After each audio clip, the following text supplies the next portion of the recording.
안녕하십니까. 고강입니다. 이번 시간에는 그 팔정도 중에 정업, 쌈마까만또, 또는 이제 산스크리트는 쌈마까르마 그러죠. 이 업에 관한 얘기를 할까 생각 중이에요. 보통 우리는 업이다 그러면 까르마라는 말을 많이 쓰죠. 까르마, 업이다. 근데 한문으로는 이 글자 자체가 업이 그 악기 중에 이제 편경이나 또는 종 같은 거를 이렇게 가지고 다니는 그 그림이에요. 그 그림을 이게 이제 직업으로 삼다 보면 그거를 이제 가지고 다니면서 옛날에는 연주를 해주고 뭐 했었던 그런 직업이 있었는가 봐요.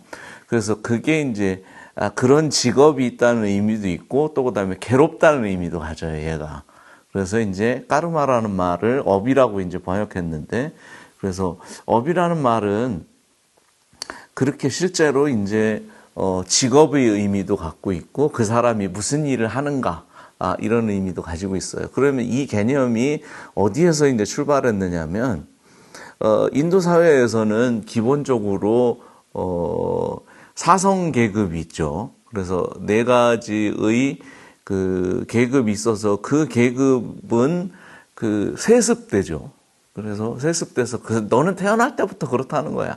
이제 그 얘기를 설명하기 위해서 이제 까르마라는 말이 등장하고, 그러니까 여기에서 이 까르마는 뭐냐면 선업과 악업으로 존재하는 거죠. 그래서 선업은 실제 착한 일을 많이 하게 되면 그 선업 때문에 좋은 곳에 태어나거나, 또는 나쁜 일을 많이 하게 되면 그 악업 때문에 나쁜 곳에 태어나거나, 이런 식의 생각인 거죠. 그러니까 다시 말하면 지금 브라만으로 태어나서 사제인 계급으로 온갖 혜택을 누리고 있는 사람은 전생에 착한 일을 많이 해서 지금 잘 살고 있는 거고, 아주 못 사는 사람들은 전생에 나쁜 일을 많이 해가지고 그 결과로 지금 이렇다는 거예요. 이런 식의 사고방식이 이게 까르마 사상이죠. 이거는 이제 학파나 또 그다음에 그 당시의 그 종교 지도자에 따라서 약간씩 설명을 좀 달리하긴 해도 대부분 비슷해요. 근데 여기에서는 업이라고 하는 게 상쇄되지 않아요. 그러니까 착한 일을 많이 하게 되면 나쁜 일을 어느 정도 이렇게 상쇄하는 게 아니고, 착한 일은 착한 일의 업이 따로 있는 것이고, 악한 일은 악한 일의 또 업이 따로 있어요. 이런 식의 이제 생각인 거죠. 이게 그들이 가지고 있는 기본적인 업 사상입니다. 그러니까 이런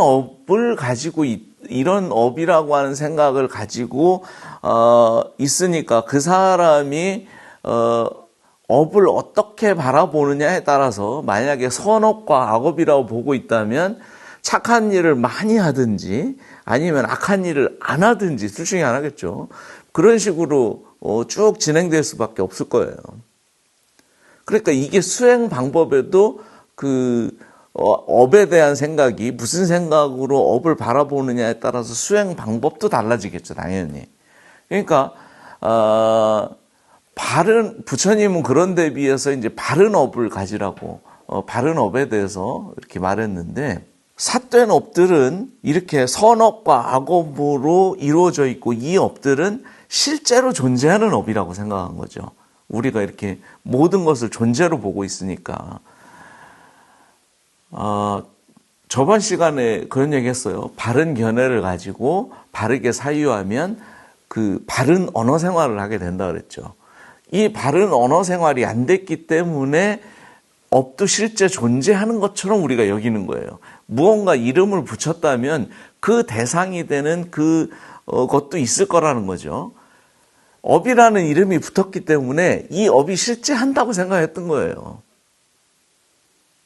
그러나 정말로 그런 업이 있느냐 이렇게 말하면 좀 곤란하죠. 어떻게 생각해 보면 누군가가 태어났는데 약간 좀 몸이 불편한 장애우로 태어났다고 생각해 보세요. 그러면 그 업사상대로 말하면, 야, 이게 내가 뭐 장애아로 태어나고 싶어서 태어난 것도 아닌데 사람들이 무슨 시선으로 보냐면 제가 전생에 죄를 많이 져서 저런 몸으로 태어났다고 말하면 굉장히 불합리하지 않겠어요? 실제로 이제 저도 예전에는 그런 생각을 가졌던 것 같아요. 저 사람들이 그런 업들 때문에 저렇게 힘들 거라고 생각했는데 우연치 않게 그 장애를 가지신 분인데 제가 알게 됐어요. 절집에 살면서 알게 됐는데 저는 그분이 굉장히 불행할 거라고 생각했거든요. 근데 실제로 그렇게 본인이 불행하지 않아요. 왜 불행하지 않으냐면 남과 비교할 때는 뭐 그렇게 불행하다는 생각이 들지만 실제로 자기 자신은 한 번도 그런 경험이 없었기 때문에 그냥 자기의 그 불편한 그것이 그냥 당연하게 받아들이고 그 속에서도 즐거움도 있고 괴로움도 있고 뭐 이렇더라는 거죠.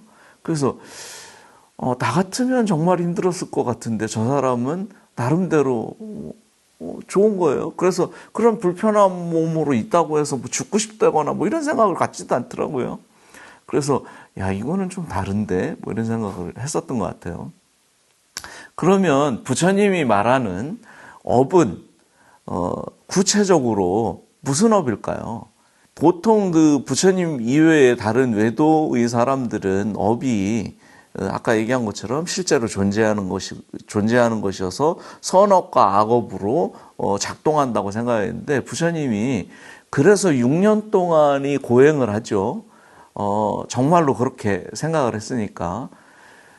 근데 실제로 그렇게 한다고 해서 내가 나쁜 일을 하지 않는다고 해서 자유로워지느냐? 그렇지는 않더라는 거예요. 그래서 어느 날 부처님이 가만히 생각해 보니까 이 업이 그렇게 선업과 악업으로 존재하는 게 아니라 분명히 업이라고 하는 게 작동을 하긴 하는데 업이라는 게 작동을 하긴 하는데 아는 업과 모르는 업으로 작동하더라는 거예요. 그래서 알면 우리에게 벌어지는 사건들이 아는 업과 모르는 업으로 바뀌어 드러난다는 거죠. 알면 그렇다고 생각하고 자기가 하는 업에 대해서 잘못된 길이면 안 가겠죠. 알면. 근데 모르면 자꾸 뭔가를 선택하게 돼요. 그러면서 이것이 옳은지 저것이 그른지 뭐 이런 생각을 자꾸 하게 되는 거죠. 그래서 이런 업으로 다가가면 깨달음으로 나아가지 못하는 거죠. 잘못된 생각을 가지고 잘못되게 진행되면 하나도 드러나지 않는 거죠. 그래서 만약에 선업이 있고 악업이 있는가? 이 문제를 한번 생각해 보면 실제로 선업 따로 있고 악업이 따로 있지 않아요. 어떤 사람은 이것을 참 옳다고 생각하지만 다른 사람은 저것은 틀렸다고 생각할 수 있거든요. 그건 사람의 관점마다 다 다르죠. 제가 살면서 많은 사람들을 하고 싶지 않았는데도 상담을 하게 됐는데 부부 상담을 왜 나한테 물어보는지 잘 모르겠는데 장가도 안 가본 사람한테 부부관계 일을 물으면 내가 알 수가 없잖아요. 근데 처음에는 이제 저도 그 얘기 들으면서 이 사람 얘기를 들으니까 부인 얘기를 들으니까 진짜 남편이 나쁜 사람이더라고요. 근데 나중에 이제 그 남편이 와가지고 나한테 하는 얘기를 들으니까 남편 말이 또 다 맞아요. 이쪽이 틀리고. 그러면 정말로 선업이 따로 존재하거나 악업이 따로 존재하는 게 아니라 자기 관점에서 보면 이것은 옳고 상대방의 관점에서 보면 그게 다르게 느껴질 뿐인 것이지 거기에 옳고 그름이 있거나 선악이 있지 않다는 거죠. 절대적으로 선하거나 절대적으로 악하거나 이런 식으로 작동하지 않아요. 그러니까 선업 따로 있고 악업 따로 있고 이렇지 않다는 거죠. 그거는 관점의 차이일 뿐인 거지. 그래서 업이라고 하는 게 그렇게 작동하는 게 아니라 아는 업과 모르는 업으로 작동하게 돼요. 그래서 모르면 우리는 존재한다고 생각하죠, 대상이.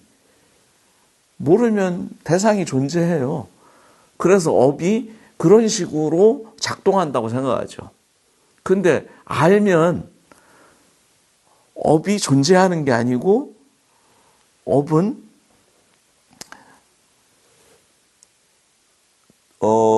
그 사람이 무슨 생각을 가지고 있느냐에 따라서 다르게 작동하는 거죠.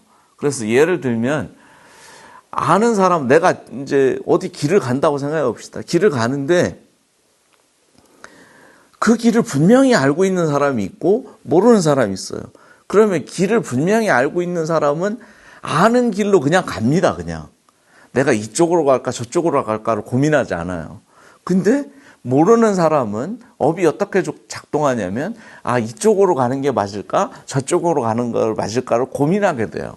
그러니까 다시 말하면 업이라고 하는 것은 내가 이미 고민하고 있다면 나에게는 지금 모르는 업이 작동하고 있는 거죠. 그래서 깨달음도 역시 마찬가지예요. 분명하게 알면 고민스럽지 않습니다. 우리는 이런 생각도 많이 하죠. 깨달음을 얻으면 삼명육통이 생겨날 거라고 생각해요. 그래서 삼명육통이 일어나서 6가지 신통력이 생겨나는데, 지금은 우리가 전화기를 다 쓰고 옛날에는 목소리만 들을 수 있었지만 지금은 영상통화도 가능해요. 그러면, 제가 이제 승려된 지가 거의 40년이 다 됐는데, 40년이 다 됐으면, 그동안 그렇게 해도 천안통이 이렇게 안 생겼어. 40년 동안 해도 천안통이 안 생겼는데 매달 몇만 원씩만 주면 천안통이 막 생겼어 한다 그러면 어떤 거 하는 게 나을까요? 차라리 그냥 매달 얼마씩 내는 게 낫지 않을까요? 우리가, 지금 보면 핸드폰으로 상대방을 보면서 대화하는 게 너무 당연하고 아무것도 아니에요. 근데 이게 불과 몇 년 전만 해도 설마 그게 되겠어? 아니면은 그런 일은 있을 수도 없지. 이런 생각을 하게 돼요. 그러면 우리가 지금 하고 있는 게 신통력일까요? 아니면은 그 사람들이랑 뭐가 다를까요? 사실 신통력인지 아닌지는 알고 있느냐 모르고 있느냐일 뿐이죠.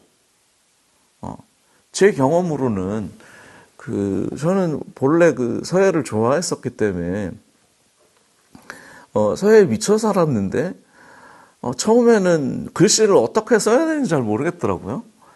그러다가 미쳐서 살다 보니까 어느 순간 글씨가 어떻게 써야 아름답고 공간 구성을 어떻게 해야 되고 이런 것들이 안목이 생기기 시작하더라고요. 그러니까 그때는 어떻게 써도 대충 구성이 바로 돼요. 그러면 그 전에 내가 몰랐을 때하고 지금하고 어떻게 다를까요? 하나도 달라진 거 없어요. 하나도 다른 게 없는데 다만 다른 게 있다면 그때는 몰랐고 지금은 안다는 거예요. 그래서 우리에게는 업이 알면 자연스럽게 하게 되고 신통력이라고 생각하지도 않아요. 그러면 근데 모르면 내가 모르니까 신기할 뿐이고 모르니까 우왕좌왕하게 될 뿐이라는 거죠. 수행은 어떻겠어요? 수행도 알면 바르게 사유하고 바른 견해를 가지고 바르게 사유하고 바르게 사유하면 언어를 바르게 쓰게 돼요. 바르게 쓰면 실제로 나한테 실제하는 존재로 존재하는 게 아니라 이렇게 모여서 드러나고 있다고 하는 사실을 보게 되죠. 그러면 업이 분명하게 아는 업으로 드러나겠죠. 그래서 부처님은 이렇게 바른 업에 대한 바른 이해를 가져야만 수행도 바르게 할 수 있어요. 만약에 업장을 소멸해야 된다고 그것이 수행이라고 생각한다면 어떻게 해야 되겠어요? 몸으로 죽기 살기로 3,000배를 하든 40,000배를 하든 아니면은 꼬챙이로 자기를 찌르든 온갖 고행을 해서 자기 자신을 닦으려고 하겠죠. 몸으로. 근데 부처님은 깨달음을 얻기 위해서는 제일 먼저 바른 견해를 가지고 바르게 사유해서 바른 언어 생활을 해야 된다 그랬어요. 그러면 바른 업이 드러나게 되는 거예요. 우리에게. 먼저도 잠깐 얘기했지만 우리에게는 세 가지의 조작이 일어나죠. 그것을 신행, 구행, 의행 이렇게 말하는데 제일 첫 번째 사라지는 게 구행이 사라지고 그 다음에 신행이 사라져요. 신행이 사라지려면 바른 업의 이해를 해야 신행이 사라지겠죠. 업에 대한 바른 이해를 하지 않으니까 우리는 몸으로 닦으려고 그래요. 몸으로 닦아서 깨달음을 얻을 수 있다 그러면 온갖 고행을 하는 사람들이 많은데 그 사람들이 다 깨달음을 얻어야 되지 않을까요? 깨달음이란 말 자체가 말하듯이 몰랐던 사실을 아는 거죠. 그러니까 업이라고 하는 것도 바른 업이 되려면 업에 대한 생각이 아는 업과 모르는 업으로 이해해야 되지 이것을 선업과 악업으로 존재한다고 이렇게 이해하면 안 된다는 거죠. 바른 업에 대한 이해가 있어야만 깨달음으로 나아갈 수 있고 벗어날 수 있어요. 우리가 몸으로 닦아서 우리는 뭐 그런 생각 많이 하죠. 몸으로 닦아가지고 육도윤회를 벗어날 거라고 이렇게 생각해요. 근데 용어를 잘 생각해 보면 부처님은 육도윤회를 하고 있고 그 윤회로부터 업을 닦아가지고 윤회로부터 이렇게 벗어나는 게 아니고 육도윤회라고 하는 그 생각으로부터 그 생각이 잘못됐다는 사실을 아는 거죠. 정말로 육도윤회가 우리에게 존재할까요? 여기서의 업은 그런 식의 생각인 거잖아요. 선업과 악업으로 생각하면 삼선도나 사막도에 빠지지 않도록 하기 위해서 착한 일 많이 하고 나쁜 일 적게 하는 이런 식으로 생각하는데 실제로 초기경전에는 육도윤회가 나오는 게 아니라 오도윤회가 나옵니다. 그때 당시에 사람들은 5가지로 윤회한다고 생각했어요. 근데 나중에 지나면서 아수라계가 하나 들어가죠. 페르시아 쪽하고 전쟁을 하게 되면서 그쪽 신을 아수라로 편입시키죠. 그래서 육도윤회가 생겨요. 그러면 오도윤회가 맞는 거예요. 육도윤회가 맞는 거예요. 그렇기 때문에 이 생각은 부처님 당시에 가지고 있었던 외도들의 생각이었는데 그 생각을 자세히 따라가서 잘 살펴보니까 실제로 업은 그렇게 선업과 악업으로 작동하는 게 아니라 아는 업과 모르는 업으로 작동하더라는 거예요. 그래서 12연기에서도 보면 제일 첫 번째 무명이 나오고 그 다음에 행이 나오죠. 그래서 명행이 있고 무명행이 있는 거예요. 우리에게는 지금 우리가 중생인 이유는 무명의 행이 작동하고 있기 때문에 중생인 거죠. 이 무명의 행이 사라지고 밝음으로 드러나고 분명하게 아는 것으로 드러난다면 그것은 바른 업으로 드러나겠죠. 그래서 업에 대한 생각을 바른 업으로 가져야 된다. 그래서 이제 그 바른 업에 대한 그 부처님이 그 경전의 것을 한번 살펴보면 무엇이 바른 업인가? 이른바 성스러운 제자가 고성제를 기억하니 이렇게 괴로울 때 익혔으니 익혔다고 하고 멸하니 멸했다고 하며 도성제를 기억하니 이것이 도라고 할 때 혹은 근본에서 만들어졌음을 관찰했는가? 혹은 모든 게 재앙과 근심으로 저작되었음을 보는가? 혹은 열반이 멈추어 쉬는 것을 보는가? 혹은 집착이 없이 관찰한 훌륭함을 기억하고 있는가라고 할 것이고 마음이 해탈했을 때는 그 가운데에서 몸의 3가지를 제거하고 미묘한 행으로 나머지 모든 나쁜 조작을 끊고 제거하여 멀리 떠났기에 하지 말아야 할 것은 짓지 않고 합당하지 않은 것은 마주하지 않았을 것이다. 이것을 이름하여 바른 업이라고 한다. 이렇게 말했어요. 그래서 이 바른 업이 되려면 앞에 얘기했던 바른 견해와 또 그다음에 바른 사유와 바른 언어 생활을 할 때 바른 업에 대한 이해가 일어나고 이 바른 업에 대한 이해가 생겼을 때 어떻게 수행해야 될지 무엇을 내가 닦고 무엇을 알고 무엇을 무엇을 알고 무엇을 닦아야 될지 그것이 분명하게 드러나죠. 이것이 드러나지 않는다면 우리는 바른 수행을 할 수도 없을 뿐더러 바른 해탈로 나아가지 못하는 거죠. 그러면 우리가 지금 이렇게 해서 바른 업이 생겨났어요. 바른 업에 대한 이해가 생겼다면 그 다음에는 다섯 번째로는 정명이 있어요. 쌈마 아지오라 그럽니다.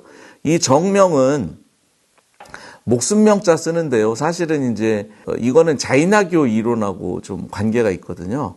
자이나교에서는 지와와 아지와라고 하는 두 가지의 그 생각이 있어요. 그래서 그 사람들은 선업과 악업으로 보고 있고 이것은 실제로 존재하는 업이죠. 근데 이 악업은 선업과 악업은 실제로 무게도 가지고 있다고 생각했어요. 그래서 이 선업을 그 악업을 많이 닦으면 그것이 순수한 영혼인 그 지와를 해방하지 못하게 끌어잡고 당기게 되죠. 그래서 그것으로부터 벗어나는 것.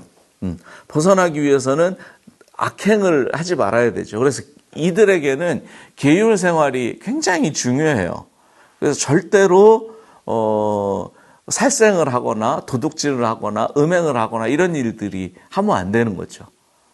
그래서 이것을 이제 철저한 계율 생활인 거예요. 근데 지금도 인도 관련된 그 학문을 공부하거나 아니면은 인도 철학을 전공한 사람들은 용어가 비슷하다고 해서 지금 여기서도 아지와라는 말을 쓰고 있으니까, 용어도 자이나교의 용어를 아사와라든지 무슨 유루무루 할 때 그것도 아사와도 자이나교 용어죠. 그 용어를 갖다가 쓰고 있으니까 마치 불교가 자이나교와 거의 한 형제인 것처럼 이렇게 생각하는데요.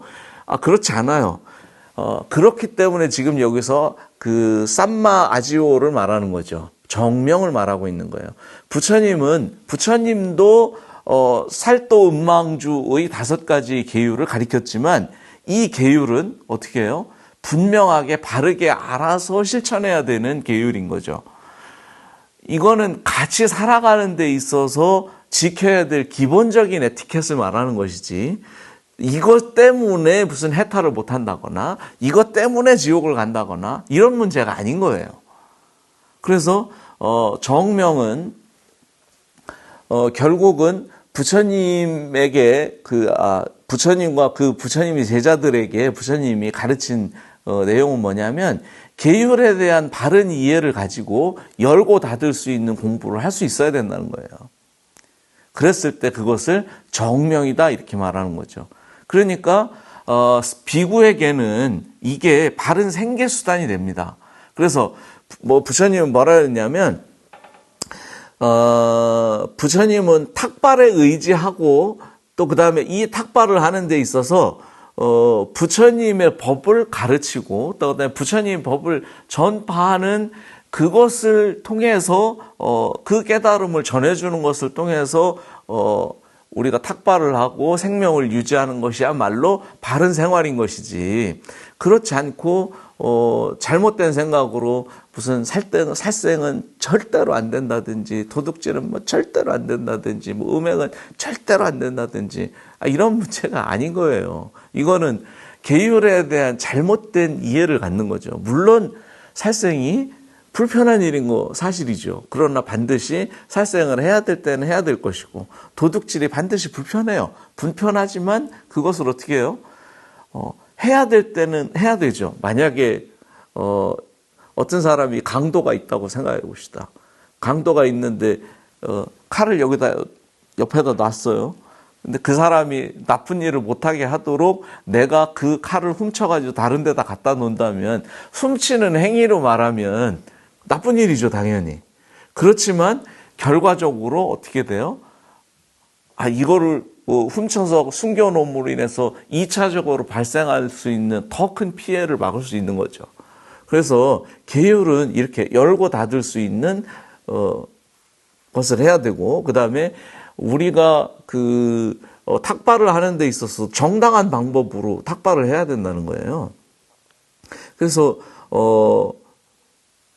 승려가 돼서 뭐 사주를 봐주거나 아니면은 야, 이거 주식 이거 투자하면은 돈 많이 벌 거야. 이거 유망주니까 이거 해야 돼. 뭐 이런 식으로 가르쳐 주고, 그렇게 해서, 얻어지는 이익을 가지고, 생활하게 된다면 그 사람이 풍족할 수는 있지만 정명이 안 되는 거죠. 바른 생활이 안 되는 거예요.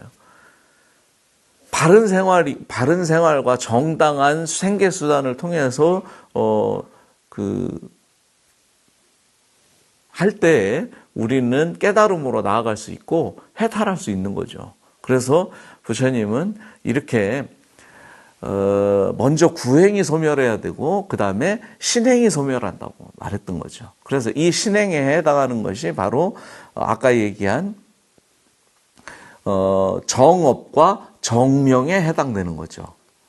그래서 이것을 이제 그 정명에 대해서 부처님은 뭐라고 말했냐면 무엇이 바른 생활인가? 이른바 성스러운 제자가 고성제를 기억하니 이렇게 괴로울 때 익혔으니 익혔다고 하고 멸하니 멸한다고 하며 도성제를 기억하니 이것이 도라고 할 때 혹은 근본에서 만들어졌음을 관찰했는가?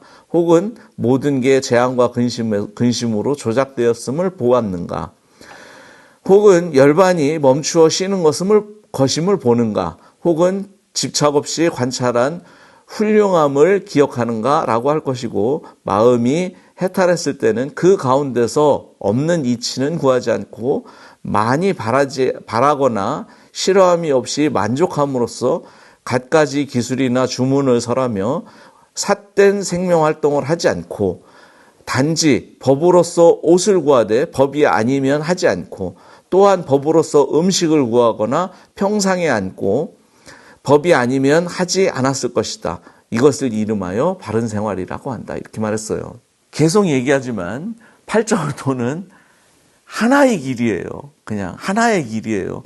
항목은 여러 가지로 말하고 있지만 바른 견해를 가지면 바르게 사유하게 되고 바르게 사유하면 바른 언어 생활을 하게 됩니다. 그러면 언어가 가지고 있는 피해를 충분히 알아요. 그러면 존재로 보지 않게 되죠. 그래서 바른 언어 생활을 하게 되면 업에 대한 바른 이해를 하게 돼 있어요. 당연히. 근데 만약에 바른 언어 생활이 이루어지지 않으면 업에 대한 이해도 제대로 이해되지 않아요. 그래서 바른 업에 대한 이해를 해야 되고 바르게 업의 이해가 됐다면 어떻게 사는 것이 정당한 생활인지 어떻게 살아가는 것이 바른 생활인지가 드러나게 된다는 거죠.